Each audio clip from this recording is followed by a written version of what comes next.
Perfecto. Ahí voy. Genial. ¿Arrancamos? ¿Sí? Sí, sí, arrancamos. Bueno, supongo que sí. Ahí está. Genial. Bueno, genial, gracias, Peggy. Hoy, como les decía, la doctora Torres, vamos a hablar de trauma de tórax. Vamos a tratar de hacer sobre todo hincapié en las cosas más importantes o las que necesitan nuestra intervención más rápida para que nos queden conceptos fundamentales. Denme un segundo que quiero ver cómo corre. Ahí está. Que sería genial. Ahí está, ahora sí. Bueno, entonces, cuando hablamos de trauma de tórax, eh, ¿ves toda la pantalla, Pedri? Ahí está. Cuando hablamos de traumatismo de Sí, se tórax, ve perfecto. genial, gracias. Decimos que solo el 5 al 12% de las lesiones traumáticas en pediatría, o sea, de todos los politraumas, involucran el tórax, pero el no diagnosticar, si bien nos parece una frecuencia bastante baja, el no diagnosticar estas lesiones pueden tener una alta mortalidad. Los clasificamos en dos tipos. El trauma contuso y el trauma penetrante. Contuso, ¿sí? Como podemos ver ahí, es el trauma en el que hay un golpe, ¿sí? Una cinética contra el tórax, y el penetrante donde tenemos un objeto que penetra y provoca lesión interna. ¿Cuáles son las causas del trauma según la edad? Lo podemos categorizar en estos, en lactantes y niños pequeños. Los más frecuentes son las colisiones vehiculares y las lesiones no accidentales, las domésticas en general. En los escolares ya involucra patines, bicicletas, el transporte escolar, y en la adolescencia, sobre todo, el accidente vehicular, la violencia propia o de terceros y los eventos de suicidio. Es muy importante en esto, que no perdamos el foco en que es un paciente que va a ingresar con un politrauma o un trauma focalizado tal vez en el tórax, pero que siempre tenemos que hacer nuestra evaluación sistemática. Recordar de PALS, recordar de lo de siempre, evaluar, identificar, intervenir. Entonces vamos a empezar siempre con esto de la impresión inicial y decir, bueno, responde, no responde. O sea, vamos a lo básico, digamos. Recibimos un paciente con trauma, responde, no responde, y si ahí responde, vamos al ABC, si no responde, al CAB. Recuerden que, bueno, me fui, que siempre evaluamos, identificamos lo que está sucediendo con el paciente e intervenimos. Y recién avanzamos a la próxima letra o al próximo paso de evaluación. ¿Cuáles son rápidamente en realidad las cosas a las que nos tenemos que enfocar fisiopatológicamente o qué es lo que nosotros tenemos que tratar de cuidar? Es prevenir la hipoxia, prevenir la hipercapnia y prevenir la acidosis.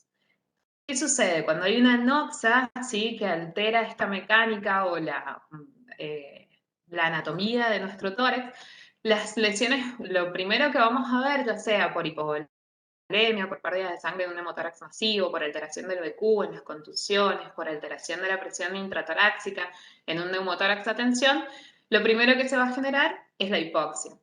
Esta hipoxia sostenida nos va a generar una hipoperfusión de los tejidos que nos va a llevar a la acidosis, y la falta de ventilación inadecuada, o sea, por alteración del Glasgow o por alteración de estas presiones y de las compresiones, nos van a generar la hipercapnia. Entonces nosotros nos tenemos que basar o enfocar en que tenemos que ir a eso, a prevenir la hipoxia, la hipercapnia y la acidosis, que es lo que vamos a controlar en un segundo tiempo.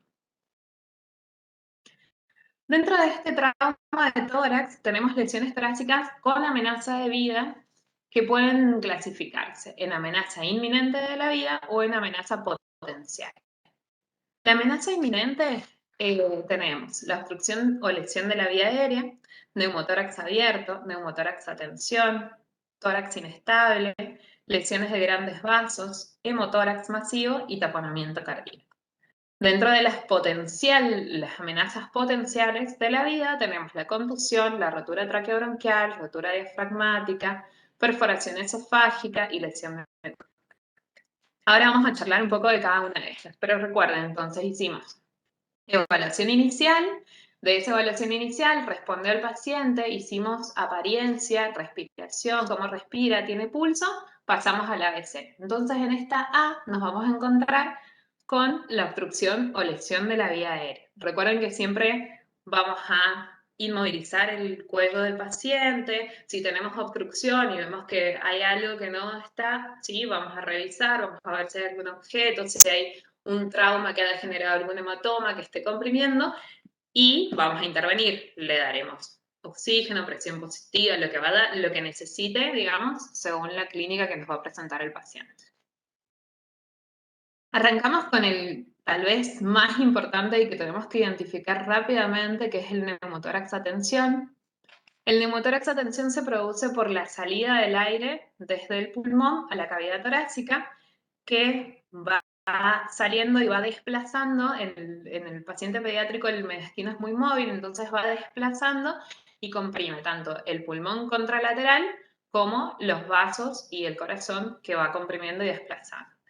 ¿Cuál es la clínica que vamos a...? Bueno, y eso va a provocar obviamente la afectación hemodinámica secundaria, que va a disminuir el retorno venoso, con lo cual vamos a disminuir el gasto cardíaco y el paciente va a entrar en un shock que probablemente en muy pocos minutos se nos puede parar el paciente. Entonces, es inminente tratar de intervenir. ¿Cuáles son los hallazgos clínicos? Ausencia del murmullo vesicular en el hemitórax, ¿no?, afectado, desviación de la tráquea, disnea. Distensión venosa yugular es algo como para agarrar con pinzas, porque si el paciente está chocado y tiene una pérdida de sangre por la misma causa del politrauma, digamos, no vamos a esperar a tener la distensión venosa yugular o la hipotensión, que el paciente se nos va a parar prontamente, sino que vamos a tratar de ir a esto, a la ausencia del murmullo, a la dificultad, ¿sí?, la hipoxia y demás. Y lo más importante es que el diagnóstico es clínico. A veces nos pasa que, nada, sí, le hicimos una placa, estamos esperando, y el paciente empieza a desaturarse, hipotensa, se para y no sabemos qué pasó. Bueno, el diagnóstico de neumotórax a tensión es clínico. Y nos podemos ayudar, ya les voy a contar, de lo que tenemos siempre a mano. No sé si a ustedes les sucede, pero a veces en la labor externa o acá en la terapia, el ecógrafo que nos va a hacer un diagnóstico rápido, vamos a poder drenar. Pero siempre clínico. Inicial, la descompresión de urgencia y después la colocación del tubo, que ya les voy a ir mostrando. En esta imagen chiquitita acá tenemos entonces un pulmoncito, el neumotórax simple, en el que no hay desplazamiento de las estructuras, y el neumotórax a tensión. La eco tiene que ser parte de nuestro examen clínico si podemos y tenemos la posibilidad dentro de nuestra institución o el lugar donde estamos trabajando. ¿Qué podemos ver en esta eco? Principalmente los signos de que hay un neumotórax, ¿no es cierto? Vamos a ver el sliding pulmonar, que en esta imagen que les muestro a la izquierda sí hay deslizamiento, con lo cual no habría neumotórax. Y en esta imagen, espérenme que quiero adelantar, así les puedo mostrar. Entonces, el sonido justo. Ahí está. Entonces, en ese sí vemos que hay desplazamiento y quiero mostrarles este, por ejemplo. Ahí está. En ese no hay desplazamiento, ¿sí? Entonces es importante el no desplazamiento y el código de barra, que es cuando yo pongo el modo M, se puede ver este código de barra. Esto me puede demostrar ya el inicio del neumotórax, ¿sí? No tengo que esperar a que me haga obviamente el neumotórax hipertensivo, pero sé que ya tengo el neumotórax y voy a tener que drenar. Si hay una descompensación, voy a apuntar ahí, ¿no? Que es lo importante. ¿Cuál es el drenaje de urgencia? El drenaje de urgencia, y que es importante que podamos estar todos capacitados y podamos hacerlo, porque esto va a salvar la vida del paciente, sin duda, y no va a salir del paro hasta que yo no pueda drenar este neumotórax. Entonces, tenemos que tener un trocar, una jeringa, que vamos a tener con solución fisiológica. Técnica de asepsia, ingresamos a nivel del segundo espacio intercostal, en la línea hemiclavicular, siempre ingresar por el borde superior para evitar los vasos de las arterias intercostales, de los vasos intercostales. Ingresamos con un trocar, el mayor trocar que podamos, ¿sí? Necesitamos que salga aire, y lo conectamos a una jeringa, que nos permite ponerle líquido a esa jeringa, que también se puede hacer con una llave de 3 vías intermedia, Lo que podemos hacer es ver cuando sale el aire porque genera la burbuja y se descomprime. La verdad que los que hemos tenido la posibilidad de hacer estas intervenciones, te das cuenta de que el paciente empieza a recuperar instantáneamente porque descomprimís de urgencia, sabes que no es el tratamiento definitivo, esto es lo que vamos a hacer como tratamiento inicial y de ahí vamos a llamar al cirujano seguramente para que ponga un drenaje o lo colocaremos nosotros según la capacitancia de cada uno. Bueno, entonces, eso en cuanto al neumotórax hipertensivo. Vamos al neumotórax abierto. El neumotórax abierto es generalmente lo que se le llama tórax succionante. Este es un ingreso del aire, ¿sí? Por diferencia de presiones, ingresa el aire del tórax y generalmente tiene que haber una herida penetrante que provoca este flujo, ¿sí? Que ingresa y no sale. Entonces, los hallazgos clínicos... Ahí está, quiero cambiar esto. Los hallazgos clínicos son el dolor torácico, la dificultad respiratoria, la taquipnea, la taquicardia y sin duda pueden llegar al shock, al igual que el neumotórax hipertensivo. Su diagnóstico, como decíamos, es clínico también, es muy importante que no esperemos una radiografía para hacer el diagnóstico. Y el tratamiento inicial va a ser la colocación del apósito en 3 lados.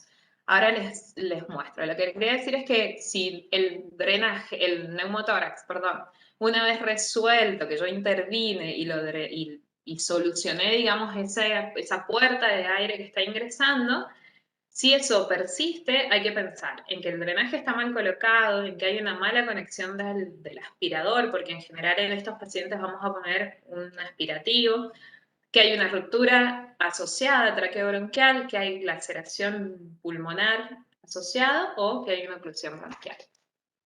Ahí les muestro, ahí les muestro la imagen. Entonces, recuerden, lo que hay que hacer es poner un apósito que esté tapado en tres laterales, ¿sí? Y dejamos uno abierto. Entonces, esto lo que hace es actuar como como función de válvula, ¿sí? Entonces, lo que va a hacer es su aire, lo va a tapar, ¿sí? Y la reparación definitiva, como les decía, es quirúrgica, seguramente. Entre medio vamos a pasar de esta gasa al drenaje, que tiene que ser por un lugar alejado de la herida penetrante, y de ahí seguramente necesitará cirugía eventualmente. Hemotórax masivo, otra de las lesiones con riesgo inminente. El hemotórax masivo es la acumulación de una rápida cantidad de sangre, ¿sí? De 1500 mililitros o más de 200 mililitros hora, de 2 a 4 horas, ¿sí? Que tenga un débito, perdón, el drenaje en esa cantidad. ¿Qué quiere decir? Por ejemplo, a ver, ingresa nuestro paciente, en la clínica, ¿qué vamos a encontrar? Disminución del murmullo vesicular del hemitórax afectado, podemos encontrar matidez, ¿sí? Va a haber aplanamiento de los vasos del cuello e hipotensión cuando el hemotórax ya se hace masivo. En la radiografía de tórax, que vamos a tener eventualmente, o la TAC, según lo que se haga en ese momento, vamos a ver entonces la opacidad en la base del pulmón y sin duda necesita el drenaje. Vamos a colocar el drenaje. Si ese drenaje tiene más de 20 mililitros kilo hora de drenaje, ¿sí? En 2 a 4 horas y se asocia con la inestabilidad hemodinámica, sin duda tiene que entrar a quirófano. Entonces un paciente que no solamente le puse el drenaje, vino sangre, drené y listo, me quedo tranquila y lo dejo, sino que tengo que empezar a controlar. Si tiene mucho débito, va a haber un vaso que está sangrando, entonces hay que entrar a toracostomía. Siempre lo más frecuente de este tipo de lesiones, de este tipo de lesión, es por las lesiones de las arterias intercostales o mamarias, o por una lesión propiamente del pulmón, por trauma, por el mismo trauma o por fracturas costales, ¿sí? En el traumatismo cerrado. No sé por qué se traba.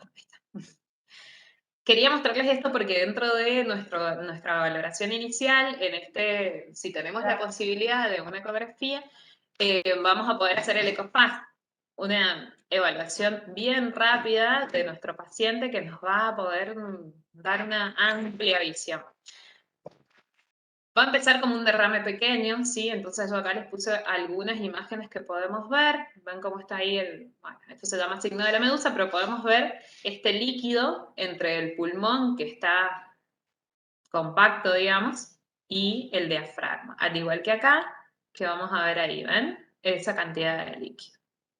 Entonces yo cuando ya veo este líquido y ese líquido y el paciente empieza a aumentar la matidez, disminuye el murmullo, tengo un paciente que está inestable hemodinámicamente, tengo que pensar que no solamente es líquido, sino que puede ser algo que está sangrando, obvio lo van a drenar, sea esa cantidad o sea mucho más, y entonces nada, nos va abriendo el panorama a decir, tiene un FAS positivo, se puso inestable hemodinámicamente, necesito urgente el cirujano, ¿sí? El tórax inestable. Este tipo de lesión es la fractura de 3 o más costillas consecutivas que pueden ser en 2 o más sitios. Lo que hace es alterar la dinámica de la caja torácica, hace un movimiento paradójico. Entonces, cuando se expande el tórax, se hunde este fragmento fracturado y viceversa. Vamos a encontrar movimientos asimétricos y paradójicos del tórax, contusión pulmonar asociada, y sí es sumamente doloroso, entonces lo que van a encontrar un paciente, como se ve el muñequito ahí, con mucho dolor, mucha referencia de dolor. El diagnóstico es clínico y radiológico, necesitamos por ahí la radiografía para poder ver dónde están los fragmentos, dónde está el sector de los fragmentos, digamos, y principalmente en esto les puse acá, evitar la hipoxia. ¿Por qué? Porque este va a ser un paciente que va a estar muy adolorido, que va a respirar superficial, que va a tener una contusión seguramente asociada. Entonces, cuando pasamos la A, vamos a la B, vamos a ver que es un paciente que tiene alteración de la respiración y seguramente vamos a iniciar ventilación adecuada, oxígeno y mucha analgesia. Taponamiento cardíaco. El taponamiento cardíaco es la acumulación de sangre en el saco pericárdico, ¿sí? La herida penetrante es la causa más frecuente del taponamiento cardíaco, pero también se puede dar en mucho menos, menor frecuencia en los contusos. Y como les dije, puede no haber ingurgitación yugular al inicio por el shock hipovolémico. ¿Cuál es la clínica? La triada de Beck, que es la ingurgitación yugular, la hipotensión y la disminución de los ruidos cardíacos. Y es muy importante en este paciente que entró, lo revisamos y estamos con el eco. En el FAS también vamos a poder ver si hay derrame pericárdico y poder actuar rápidamente. El tratamiento inicial va a ser reponer, o sea, tratar el shock. Nosotros en todos estos escenarios, lo primero que vamos a hacer es tratar de ir a enfocarnos al shock. Pero el tratamiento definitivo.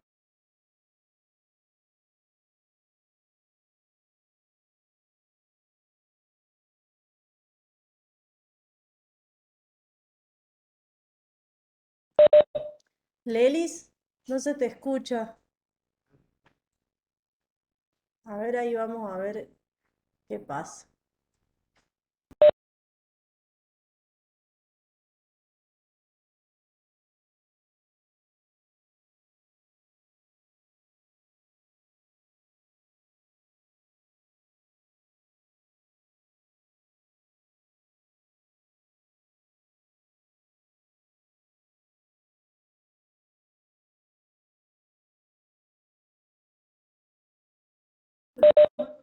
Estamos esperando que volvamos con la conexión de la doctora Lelis para poder continuar.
Acá ya los tenemos casi resueltos, gente.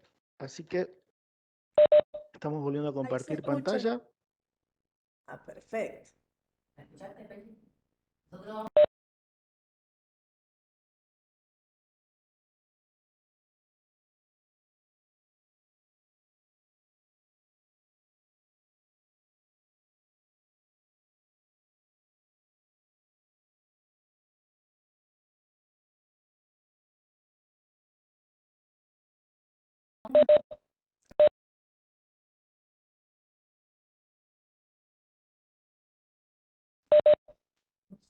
No se escucha, estamos tratando de reconectar nuevamente para que pueda transmitir Lelis. ¿Saben? Ya vamos a volver de nuevo, esperen unos minutos.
Bueno, a ver. Ahora, uy, se me va a acoplar. A ver ahí. Ahí estamos resolviendo el problema de la otra computadora donde estábamos transmitiendo. Lo que les quería comentar, mientras tanto, es que en el aula, no sé si ustedes se han fijado, hay una clase, hay una grabación de una charla que dimos para el Ministerio de Salud de la Nación en plena pandemia COVID sobre ecografía respiratoria. Quienes tengan la posibilidad de tener un equipo en en sus servicios, les sugiero que lo miren, que le presten atención, a ver qué les parece. No como único elemento, sino como para incorporar algo más a la valoración de nuestros pacientes traumatizados y a la valoración de nuestros pacientes respiratorios. Si tienen dudas, consultas, nos avisan, pero me pareció interesante sumar a este módulo en el Classroom esa posibilidad. Vieron que Leris mencionó algunas cosas respecto de las bondades de la ecografía respiratoria, así que traten de mirarlo y encontrarlo, y si les sirven, no, me mandan un mensaje privado y lo conversamos y hasta podemos hacer algún video o algo para ampliar el tema. ¿Qué otra cosa? Mientras Leli termina de acomodar y seguimos en taponamiento cardíaco, recuerden que la asistencia va a través del ingreso al salón. O sea, yo cuando termina la sesión me mandan desde la oficina de Telesalud la nómina de las personas que se han conectado, así que ahí podemos nosotros cotejar la asistencia. Y con respecto al examen, yo calculo que hoy a última hora o mañana en la mañana estaremos subiendo el examen que les preparó Cintia sobre este módulo, que es recontra difícil por lo que me dijo, así que ya saben. Ya te veo, Leli, ya te escuché recién, largamos desde taponamiento y seguimos. Ahí me quedé, perdón, no sabía que me había quedado. Bueno, entonces dijimos que el taponamiento cardíaco, no sé hasta dónde llegué, Javi, pero bueno, que el más frecuente es por herida penetrante, es la causa más frecuente, pero también puede provocarse en el contuso por el fácil movimiento, digamos, del mediastino en el pediátrico, que puede no dar ingurgitación yugular, como habíamos dicho, en un paciente asociado con un shock hipovolémico previo. La acumulación es la acumulación de sangre en el tejido pericárdico, como les había contado, y la clínica va a ser la triada de Beck, que es la ingurgitación yugular, la hipotensión y la disminución de los ruidos cardíacos. ¿Qué vamos a hacer? En esto que yo les decía, lo que les comentaba previamente, en el ECOFAST, que es nuestra herramienta más rápida para evaluar el paciente en politrauma cuando ingresa, si hacemos una ventana subsifoidea, vamos a encontrar una imagen, que ahí les muestro, ¿sí? Esta imagen, donde vamos a ver el corazón rodeado de un saco de líquido, ¿sí? Ahí, en esa parte, ahí, no sé si me ven que señalo, pero bueno, ahí va a estar el corazón rodeado de este saco de líquido, ¿sí? Al igual que en esta imagen, que se ve mejor, como el corazón se lateraliza de un lado al otro dentro de un saco de líquido, ¿sí? ¿Qué es lo más importante y lo inminente en el momento? Es el drenaje de manera urgente, ¿sí? Ahora les voy a mostrar. Ahí está.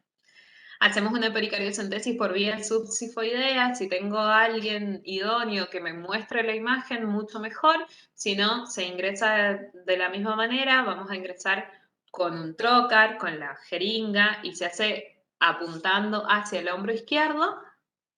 Ingreso y saco, empiezo a, digamos, a succionar la sangre de esa cavidad. ¿Qué es lo importante? Que nosotros podamos hacer un drenaje de urgencia que haga que el corazón pueda volver a expandirse y moverse en una función, con una función efectiva que genere mejor gasto, y obviamente el final de esto va a ser una pericardiotomía con drenaje quirúrgico. Pero lo importante es que podamos nosotros identificar esa situación, que podamos ir llamando al cirujano, al cardiocirujano, y que podamos intervenir y hacer este tratamiento temporal, como habíamos hablado, igual en el neumotórax hipertensivo, que podamos, ¿no es cierto?, nosotros ir interviniendo en algo que lo puede llevar al paciente a riesgo de vida, ¿no? O sea, que vamos a poder salvar la vida de este paciente. Terminando ahí con las lesiones que amenazan inminentemente la vida, tenemos otras lesiones que son las lesiones que amenazan potencial la vida.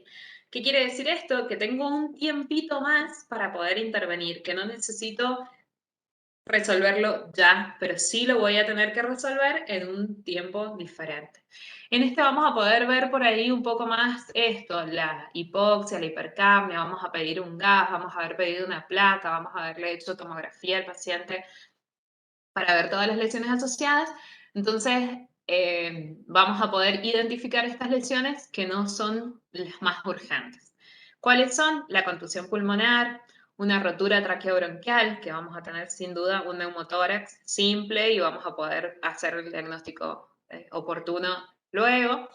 La rotura diafragmática, la perforación esofágica también. El neumotórax simple, que no nos va a dar una clínica tan rápido, entonces podemos esperar, tal vez es muy fino y podemos esperar la placa, o podemos hacer el eco FAST, el eco pleuropulmonar, y lo vamos a identificar.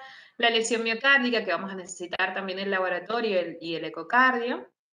La asfixia traumática, esto quiere decir que es un hematoma grande o una compresión de edema, compresión extrínseca que ha generado compresión de la vía aérea por el mismo trauma y la ruptura de aorta.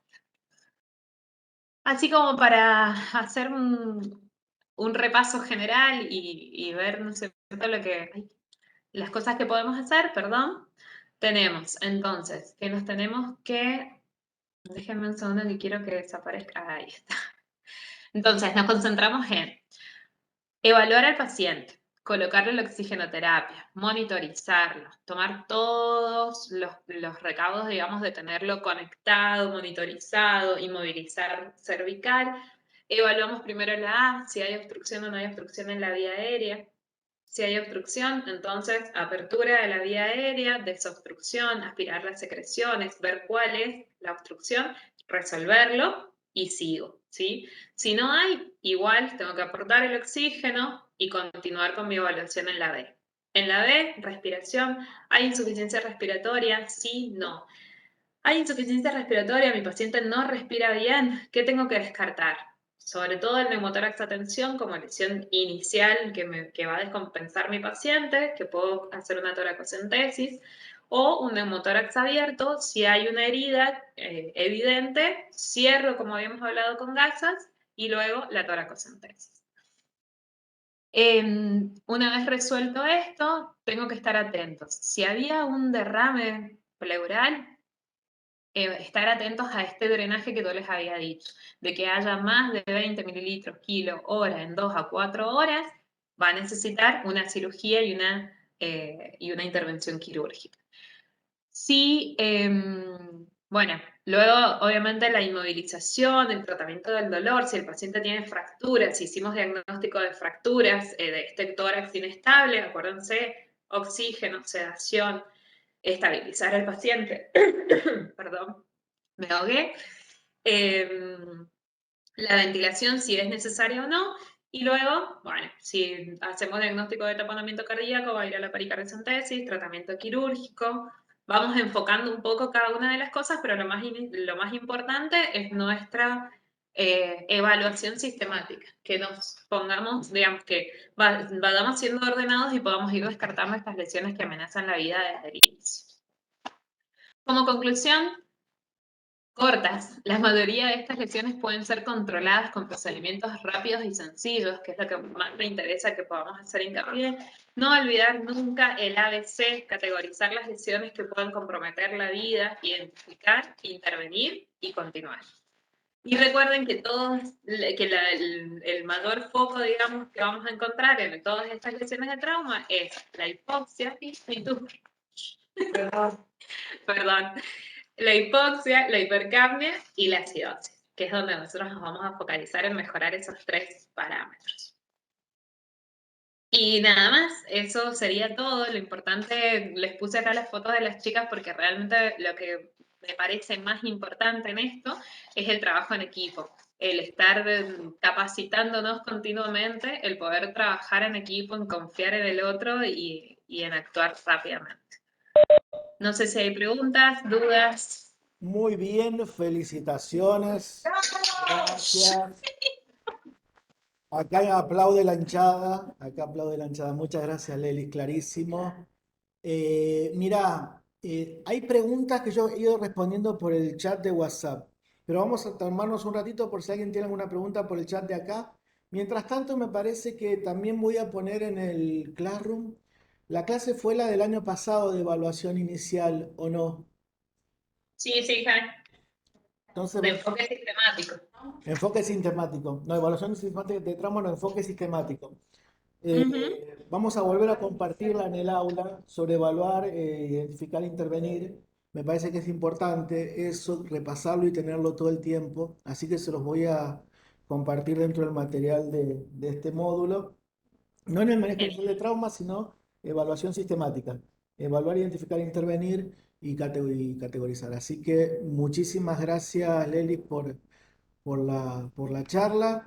Voy a seguir viendo si hay por acá. Todos no, parece que quedó clarísimo, che.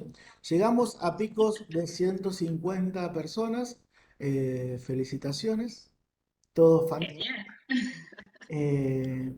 Nada más. Muchísimas gracias por acompañarnos. Nos encontramos entonces dentro de 15 días.